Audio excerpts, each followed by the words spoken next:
Ciro Gomes não vinha bem nas entrevistas e debates, sobretudo nos debates, mas ontem, abrindo a série de entrevistas com os presidenciáveis no Jornal Nacional, ele se saiu, a meu ver, bem naquela entrevista, que é uma entrevista difícil. Os entrevistadores chegam lá com gosto de sangue. Parece que eles estão em crise de abstinência, porque ficam 4 anos sem entrevistar ninguém naquela bancada, né? O Jornal Nacional tem aquele formato duro, raramente vai alguém lá, e quando vai assim é o Tite para falar da Copa, né?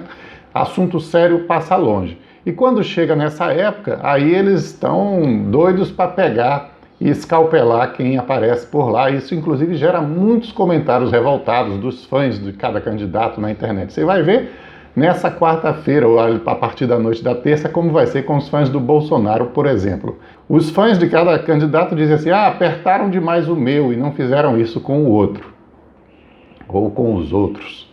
Mas apertaram Ciro, sim, e ele se saiu bem.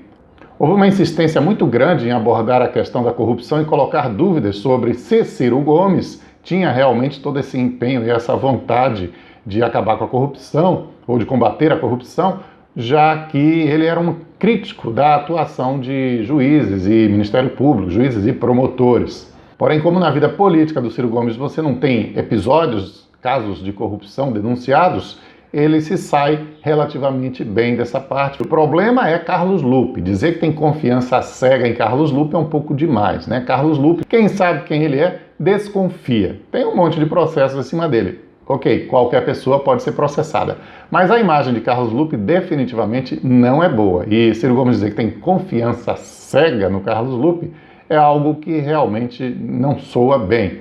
Esse foi o grande senão da entrevista do Ciro. No mais, eu acho que ele se saiu bem. Depois vem aquela insistência do William Bonner em dizer que a promessa de tirar o nome do eleitor do SPC era uma promessa, em outras palavras, uma promessa enganosa, uma promessa barata, fácil, oferecida assim, parecendo que é uma coisa à toa, simples.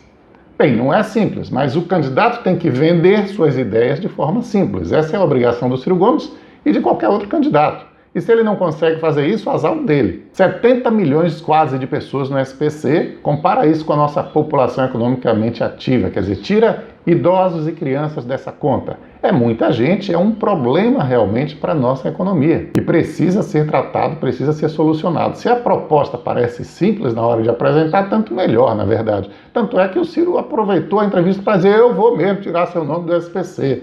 E não se importou com aquela pecha de promessa fácil que quiseram botar na história. Ainda apresentou para argumentar que tinha propostas concretas em torno disso e um estudo, um livrinho, um manual, né? Tirou proveito da situação. Outro momento em que ele tirou proveito da situação foi quando a Renata Vasconcelos fez um comentário, que não era uma pergunta, disse, todo mundo fala de federalizar o combate ao crime, mas entra governo, sai governo, isso nunca acontece. E aí o Ciro não precisava falar nada, não era uma pergunta, mas ele teve a ideia, teve a presença de espírito de dizer mas isso é porque eu nunca fui presidente. Quando eu for, você vai ver. Então o Ciro estava esperto. Dessa vez, estava falando fácil, que esse é um dos problemas que o Ciro Gomes vinha tendo em outras aparições em público, porque ele tem uma cultura realmente grande, sabe falar muito bem, se expressa muito bem, e aí torna a apresentação de cada proposta e de cada solução para problemas algo muito complexo, em que ele contextualiza demais e torna,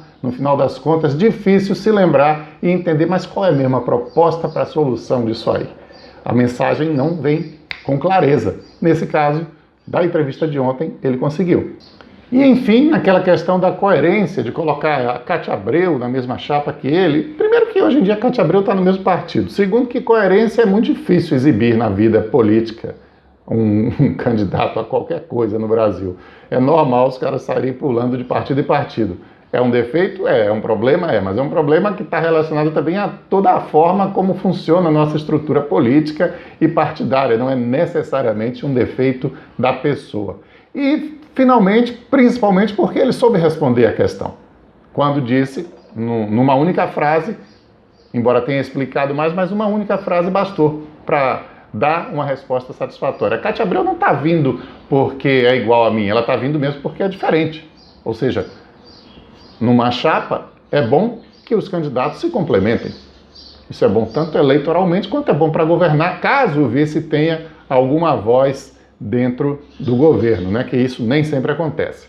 Mas enfim, o Ciro Gomes, que tem aquela dificuldade de se controlar, que explode fácil, conseguiu se controlar nessa entrevista de ontem, estava até sorridente e apesar do aperto lá que sempre é nessas entrevistas do Jornal Nacional, ele se saiu bem. Vamos ver como é que vai o Bolsonaro na terça, a Marina e o Alckmin que vem na sequência. Na sexta-feira, naturalmente, seria o candidato do PT, mas a sexta-feira vai sobrar, porque o PT insiste em manter um presidiário como candidato, deixando de mostrar o candidato verdadeiro que vai assumir a posição assim que a candidatura de Lula for definitivamente cassada, a não ser que o PT realmente queira ir para a eleição sem candidato.